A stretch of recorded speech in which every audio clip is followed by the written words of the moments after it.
হাদিস বলছে মানুষ যখন রাতে ঘুমায় পড়ে তার কপালে এই বিশেষভাবে শয়তান তার মতো করে সে পরিশ্রম করে, মেহনত করে, যাতে করে ঘুমটা এমন গভীর হয় যে ফজরের নামাজটা যাতে পড়তে মানুষ না পারে। কারণ শয়তান তো শত্রু আমাদের, সে তো আমাদের জান্নাতে যেতে দিতে চায় না, জান্নাতে যেতে বাধা দিতে চায়।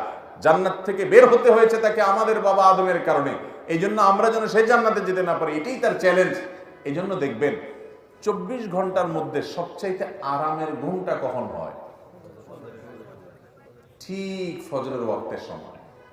যার রাতভর ঘুম আসে না, 12টা, 1টা, 2টা, 2:30টা, 3টা ছটফট করতে থাকে, মোবাইল দেখতে দেখতে দেখতে দেখতে চোখে আর ঘুম নাই, হ্যাঁ, ওই ইহুদি নাসারা খ্রিস্টানদের খেলা দেখতে দেখতে দেখতে দেখতে চোখ থেকে ঘুম উধাও হয়ে গেছে, শুয়ে গেছে, আর ঘুম আসে না, এপাশ ওপাশ করে, শুধু চোখের মধ্যে কি কি দেখছে এগুলো ভাইসা উঠে।